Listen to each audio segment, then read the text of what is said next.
All right, so fifth grade, first off, I want to apologize for completely slacking on getting the information that Michelle, when she came through the rooms to you and sharing the positive things that she saw, um, and all of that. So just want to make a quick video and go through it so that I can, again, not waste your time and we can get it and stop waiting until the time that we're all actually able to be together. So some things when she went through the rooms, I'm just going to go through some positives that she saw. She said that she saw science standards on the board, and that's not something that she sees at all the schools. That is not a regulation that we have made you do, but you guys in fifth grade, maybe you're holding science right up there along with the math and the reading, and you got those standards posted too. So she said great positive. Every single fifth grade class had science notebooks. So amazing. You guys all had science notebooks, and again, not something that they see everywhere. So kudos to you all. There's evidence that science has been taught and is being taught since day one.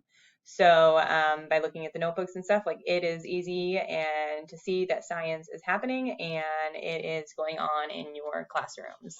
Sorry to adjust that.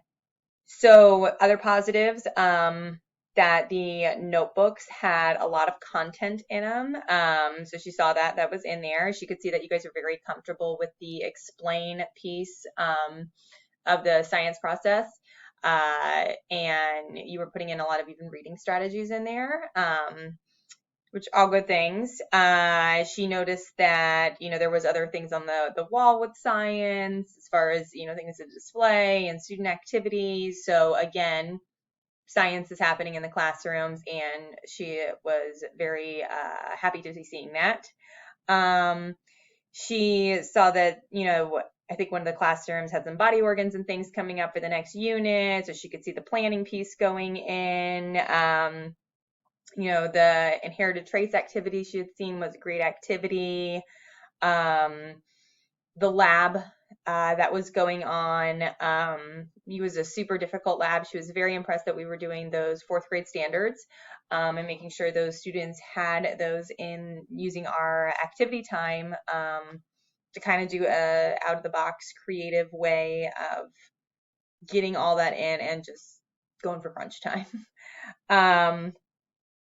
So also, she said that the students, the behavior, like Westside students are eager to learn. They were engaged, they were focused, they were wanting to do it. They were ready to bring in that information and take all that they could get from you, the majority of them. So super positive. They were hungry to learning and that you guys have built that hunger in them as well. Some things that she kind of had some questions about, and these were just some general things, was how often is the hands-on going on in the labs? Because she said she didn't see a lot in there as far as like investigation stuff. And when we kind of asked some of the kids, we're like, how long have you guys done any labs? And they're like, this is our first one with a few. So some of them I think they don't realize, even if they're just doing like really small stuff or they're just using quizzers or doing that they are actually doing hands-on things and activities, and it doesn't have to be like we went to the science lab in order to have a lab. So I think you guys there are some more things happening in class that they didn't express, but her concern was, some of the students saying that that was the first time that they had ever done a lab, and we were into the second 9 weeks at that point, and we want to get them hands-on and in it. Another thing, she had said positive with the notebooks, and she saw a lot of explain, but more getting those data or those notebooks filled with data, and getting them thinking like actual scientists. And she had one really, it was a simple idea, and I was like, I just hadn't thought of that either, of even just providing the students with the data. So, here's the data of plants that, were grown in different types of soils. I don't know, I'm just making something up. And provide them that data, the chart, and then even provide them someone's conclusion. So-and-so concluded that based on the data that plants grow best in this because of this, and have the students either agree or disagree, and then they have to justify their answer of why they agree or disagree based on the data chart that you have already provided. So it doesn't even have to be this whole big blown up, like I'm actually taking the plants and I'm measuring them and I'm doing this and I'm blah. Like it can just be, here's the data piece, here's a conclusion, do you agree or disagree, or is this right or wrong based off the data and why? And they're looking at the numbers, they're getting in there, it's quick, but it's going to help them think like a scientist and really transfer that information of, you know, what the chart or the table or whatever kind of data organization tool they're using.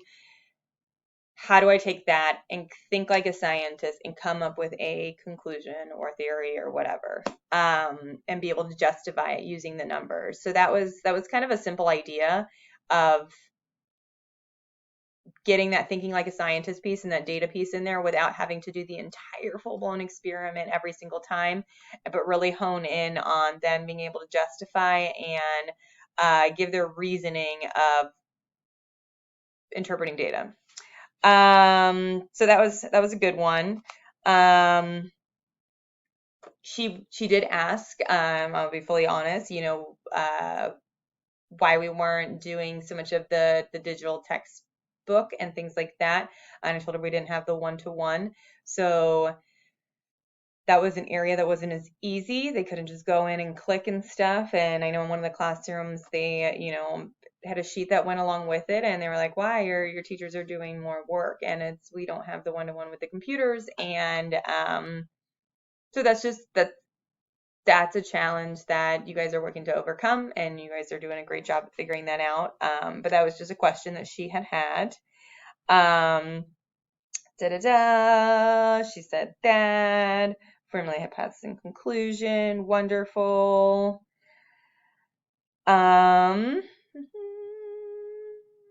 Oh, other concern was pacing. We are behind. She said that was probably her number one concern, was just the pacing. We can toss out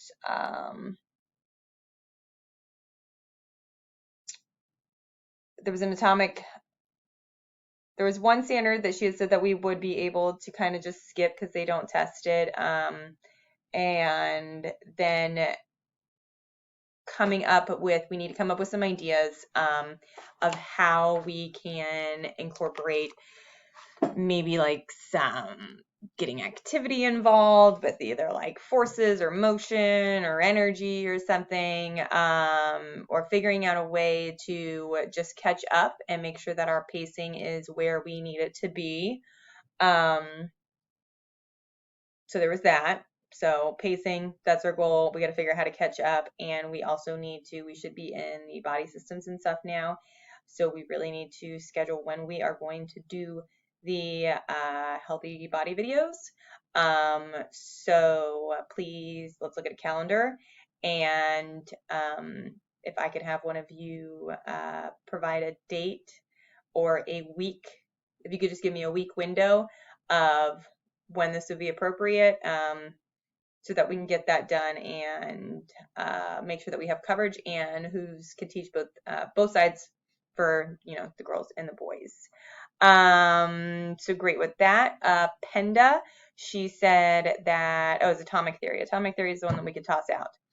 Another idea, I was trying to think of like science videos during lunch. I don't know if they'll pay attention to them or not. But just some other ways to kind of catch up and douse them with as much extra science as we can. Other one is the Penda. So she was really excited to see that everyone for Penda had actually got on there and was using it in their classrooms.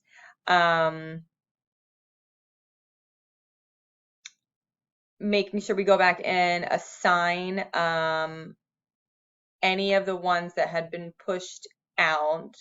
Okay, and I will fully take responsibility for this. Is that originally when Penda was presented, it was not a kind of, this is a mandatory, this is it's just here's an extra kind of tool. It definitely is coming across that this is the expectation that Penda will be done, the 2 lessons that they push out weekly, that they are to be done, and that ones that you did not complete, you need to go back in and reassign them so that the students can complete them to show mastery, and that kind of PENDA takes precedence over anything else science. Like if that's all we're going to do, we're going to get the PENDA, we want the hands-on labs, and we want this like data and stuff to talk about. But PENDA is kind of a non-negotiable that needs to be happening in the classroom. So I'm going to work to get better at monitoring the PENDA usage and how students are doing. So I'm going to work on that. And so we have that. And some ideas where PENDA, like some other schools, they do like once a week, or they do Fridays is like their PENDA day. And I know that's hard with our computers and are rotating with that. Another idea is doing it in centers and doing like a stations thing where, you know, one is PENDA, one is like a hands-on with the teacher, and one is something in STEM scopes, and just kind of doing a rotation. So that was another way to be able to kind of get it in. And then, but I think, and that was kind of pretty much the gist of where we were at as far as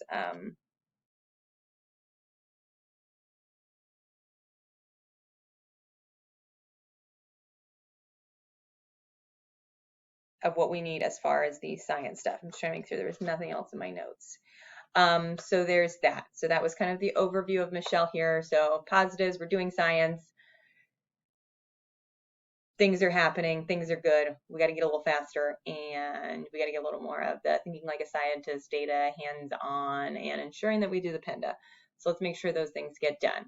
So I need you guys to give me a week window of when you want to do the healthy body videos, so we can make sure we get permission slips and everything accounted for.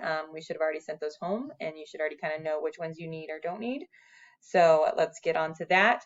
And then the other thing too is going to be our science fair. Science fair is not going to be mandatory this year. It is going to be back onto the board if they want to. We've talked about it, and doing it as an extra credit project is something that we are thinking would best suit our needs now. This allows for students and those families that really want to do that science fair project that they could do it, and those that don't want to do it, that they don't have to. So we need to figure out a way to communicate about the science fair. You guys are the experts in it. And then we need to get some dates down. So if anyone from the team wants to be able to meet on this to kind of get that piece out, I would greatly appreciate it, because since science fair has changed, I have not partaked in it as a teacher. So I want to get your outlook in it. But things are happening quickly, and if we do have students that do want to participate in the district one, we're going to need to get that information out and home to them, so that they can start a project, because it's going to be a pretty quick turnaround. And I just don't want, for those few families maybe that are holding on to like, it's our science fair, I don't want to deny them that opportunity. So please, I don't know if anyone wants to make a flyer or extra credit, like something to share that, hey, science fair is optional. Here's the information. Here's the date it would have to be done if you want to go to the district. And if not, we can still even allow them to return their science fair project till the end of the year. And again, it would be like an extra credit project. So if you guys can kind of like brainstorm that as a grade level, that would be awesome. And if anyone is willing to come up with a science fair flyer or think about it being extra credit and what we're going to kind of do here at Westside, that would be absolutely amazing. If you don't want to, you can just tell me no.